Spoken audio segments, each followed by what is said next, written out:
একদিনের জন্য বিশেষ কারণে আমাদের হঠাৎই কটকে আসা। যেই কাজের জন্য এসেছি সেই কাজ আজকে পুরোপুরি হয়নি ঠিকই, কালকের জন্য একটু অপেক্ষা করতে হবে আমাদের। তো যাই হোক, হোটেলে ফিরে রুমে ঢুকে ফ্রেশ হয়ে নিয়েই আমরা সবাই দেখছি মুভি।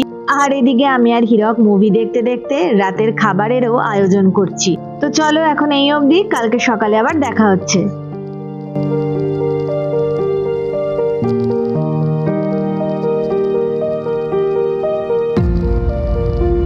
Good morning family. সকাল এখন 7টা, আমরা সবাই স্নান সেরে রেডি, একটু পরে বাড়ির দিকে রওনা হব। তবে তার আগে কালকে যেই কাজটা আমরা বললাম অর্ধেক হয়েছে, আজকে সম্পূর্ণ করতে হবে, তারপরেই যাব।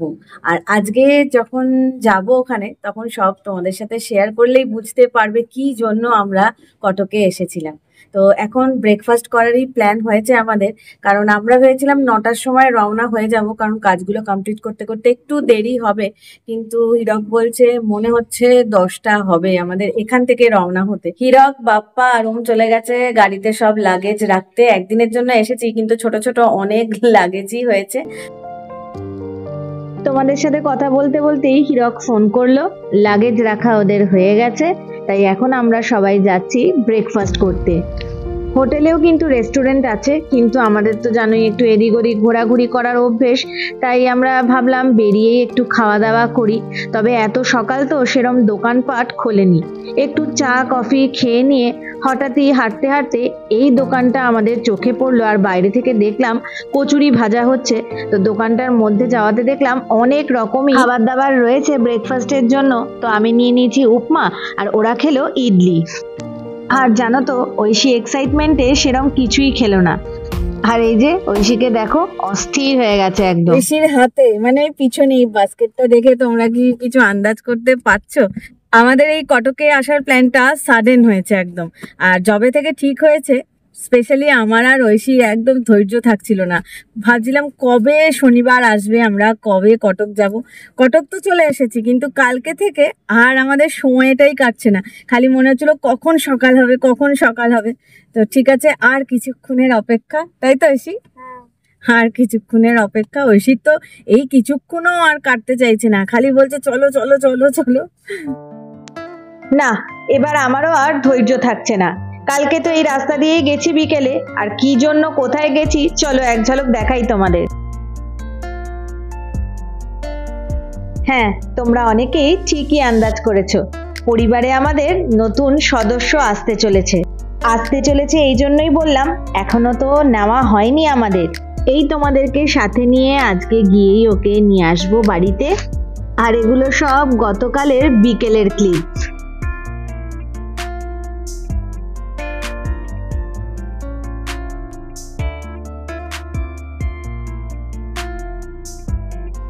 এই আমরা পৌঁছে গেছি, চলো এবার অসম্পূর্ণ কাজটা সম্পূর্ণ করে নেওয়া যাক। আর এই দেখো, ঐশীর কোলে যে রয়েছে, এই হলো আমাদের পরিবারের নতুন সদস্য। সকাল সকাল ওকে খাওয়া দাওয়া করিয়ে দেওয়া হয়েছে, আর খাওয়ার 1-2 ঘন্টা পরই রওনা হওয়া যাবে, তার জন্যই আমরা একটু ওয়েট করছিলাম। আর হীরক ওখানে ওর কাগজপত্র এই সব কিছু নিয়ে নিচ্ছে।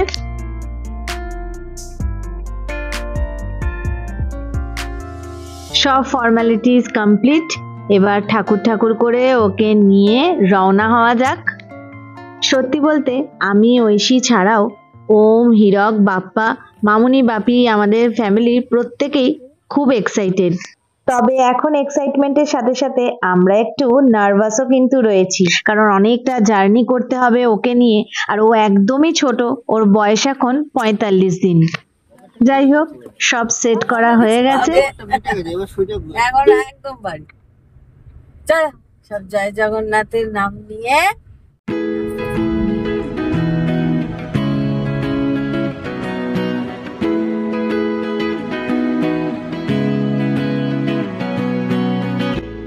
সকাল 10টায় আমরা ঠিক রওনা হলাম, আর এখন কটক সিটি ছেড়ে আমরা হাইওয়েতে।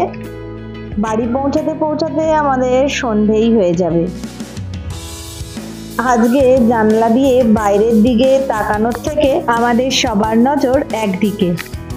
ওর নাম এখনো সেরম ভাবে ঠিক হয়নি, অনেক নাম ভাবা হয়েছে, অনেকভাবেই ডাকা হচ্ছে, কিন্তু মনের মতো হচ্ছে না। যবে থেকে মনস্থির করেছি তবে থেকে কত নাম যে ভাবা হচ্ছে, তাই আর নয়, বাড়ি যাওয়ার আগে ওর নাম একটা সবাই মিলে ঠিক করে ফেলতেই হবে। কলকাতা এখনো 374 কিলোমিটার। এই প্রথমবারই মনে হচ্ছে এখনো অনেকটা পথ বাকি। যদিও আমাদের নতুন অতিথি সেরম কোনো দুষ্টুমি করছে না, এখনো অবধি তো ঘুমিয়েই যাচ্ছে। তো দেখা যাক যেতে যেতে আমাদের কিরকম কি অভিজ্ঞতা হয়।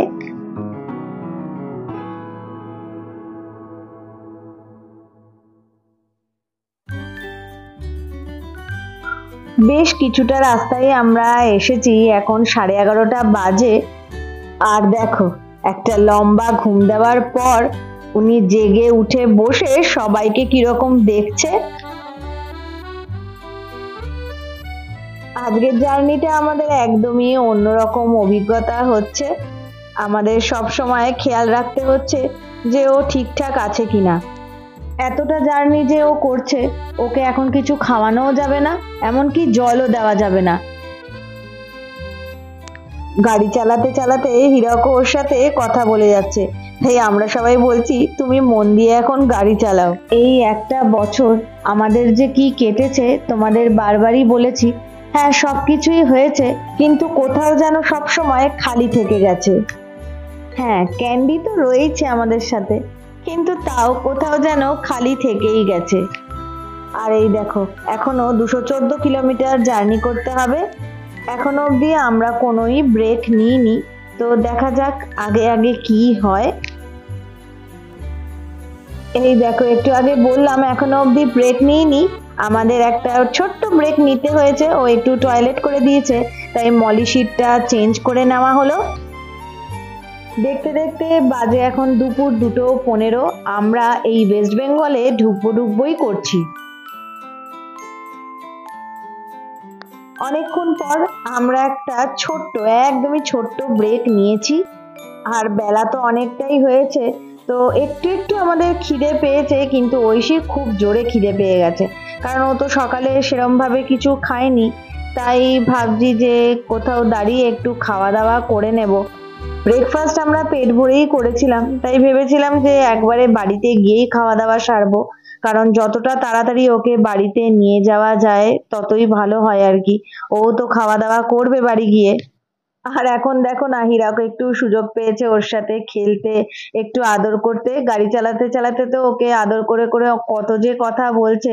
আর ঐশী তো কোল থেকে কাউকেই দিচ্ছে না, আমরা বলছি একটু দে, ও দিচ্ছেই না। দুপুর 3টে, এই জাস্ট আমরা ওয়েস্ট বেঙ্গলে ঢুকলাম। আর আগের বার আমরা পুরী ট্রিপ থেকে ফেরার সময় এখানেই খাওয়া দাওয়া করেছিলাম, তোমাদের হয়তো অনেকেরই মনে আছে। এবারেও এখানেই এলাম। বাবা, ঢুকে তো একদম অন্যরকমই লাগছে। ওরা দেখছে অনেকটাই বাড়িয়েছে, তার মধ্যে অন্যরকম ভাবে সাজিয়েছে। তবে হ্যাঁ, ঢোকার আগে জিজ্ঞাসা করে নিলাম, যদিও ও খুব ছোট, যে পেট ফ্রেন্ডলি কিনা। তো বললো কোনো অসুবিধা নেই, ও তো ছোটই আছে আর বাস্কেটের মধ্যে, কোনো অসুবিধা হবে না। চটপট এবার খাওয়া দাওয়া সারতে হবে, আর যেটা তাড়াতাড়ি বানিয়ে দিতে পারবে সেটাই আমরা এখন নিয়ে নেব। এখানে খাবার দাবার আমাদের আগেও খুব ভালো লেগেছিল। আর এই যে চটপট আমাদের লাঞ্চ একদম সার্ভ করে দিয়েছে। এই হলো আজকের আমাদের লাঞ্চ। কোনো মতেই তাড়াহুড়ো করে খেয়ে দিয়ে আমরা আবার রওনা হয়ে গেলাম। মাঝে মধ্যেই মামুনি ফোন করছে আমরা কত দূর এসে পৌঁছালাম। মামুনি আর বাপিও কিন্তু অধীর অপেক্ষায় বসে রয়েছে। আর এদিকে জানো তো, আমার মা, বাবা, দিদিভাই, সুমনদা, মানি, মানু মামা, ভাই, আমাদের আরো আত্মীয় স্বজন, বন্ধু বান্ধব কেউই জানে না আমরা আজকে নতুন অতিথিকে বাড়ি নিয়ে আসছি। সবাইকে ভেবেছি ভিডিও কল করেই সারপ্রাইজ দেব। ঘড়ির দিকে তাকিয়ে দেখি সন্ধে এখন 5:30। বাড়ির খুব কাছাকাছি চলে এসেছি, তো চলো বাড়িতে ঢুকেই কথা হচ্ছে। ফাইনালি নতুন অতিথিকে নিয়ে আমরা বাড়িতে চলে আসলাম। আর এতটা রাস্তা যে এসেছি ও কিন্তু একটুও জ্বালায়নি। মাঝে মাঝে এই মলি সিটটাই একটু চেঞ্জ করতে হয়েছে আমাদের। এই যা বাড়িতে ঢুকেই আমরা সবাই ফ্রেশ হয়ে নিয়েছি, আর হীরকও ফ্রেশ হয়ে বসে পড়েছে ওকে খাওয়াতে। এখন ওকে শুধু সেরেলাক দেওয়াই হয়েছে, আর খাওয়া দাওয়ার ব্যবস্থা আগেই আমরা করে রেখে গেছিলাম, যাতে এসে আর আমাদেরকেও দৌড়াদৌড়ি করতে না হয় আর ওরও কষ্ট না হয়। খাওয়া দাওয়া সেরে হীরক এবার ওকে একটু পরিষ্কার পরিচ্ছন্ন করে দিচ্ছে। আর ঢোকার সময় মামুনি আর বাপির রিয়াকশনটা আমি তুলতেই ভুলে গেছি। এত এক্সাইটেড ছিলাম যে ক্যামেরাটা অন করব সেটাই মাথাতে আর আসেনি। আর ওদিকে ক্যান্ডির সাথে ওর একটু দেখা হয়েছে, বেশি আর আজকে ওদিকে নিয়ে যায়নি, ও তো খুব টায়ার্ড রয়েছে। আর এখানে দেখো না, হীরক আগেই অর্ডার করে দিয়েছিল, তো আজকেই দুপুরবেলা এটা দিয়ে গেছে। তো এখানে একটা ওর বেড নেওয়া হয়েছে, তো সেটাই এখন খুলে দেখা হচ্ছে। আর এদিকে দেখো ও ঘুমিয়েও পড়েছে। তো এই বেডটা তো দেখছি অনেকটাই বড় হবে, তো দেখি ও এখানে শোয় নাকি আমাদের সাথেই শোয়, নাকি ওকে এখন বাস্কেটে রাখা যায়। তবে বাস্কেটে আমাদের রাখার খুব একটা ইচ্ছে নেই, ও যেটাতে এখন কমফোর্টেবল হবে তো সেটাই করতে হবে আমাদের। আজ থেকে আমাদের আবারও সবকিছু একদম নতুন ভাবে শুরু হলো। আর কালকে আমাদের একবার আমাদের যে ভেট রয়েছেন ওনার কাছে নিয়ে যেতে হবে। এমনিতেই ওনার সাথে কথা হয়েই রয়েছে, আর ভ্যাকসিনের যে ব্যাপারগুলো ওইগুলো এবার দেখতে হবে। আর হ্যাঁ, কয়েকটা নাম আমরা বেছে রেখেছি, তবে কোনটা ফাইনাল হবে সেটা এখন বসেই ঠিক করে নেওয়া হবে। আর যখনই নাম ফাইনাল হবে তোমাদেরকে তো অবশ্যই জানাবো। তো চলো, এই ব্লগটা এখানেই শেষ করছি।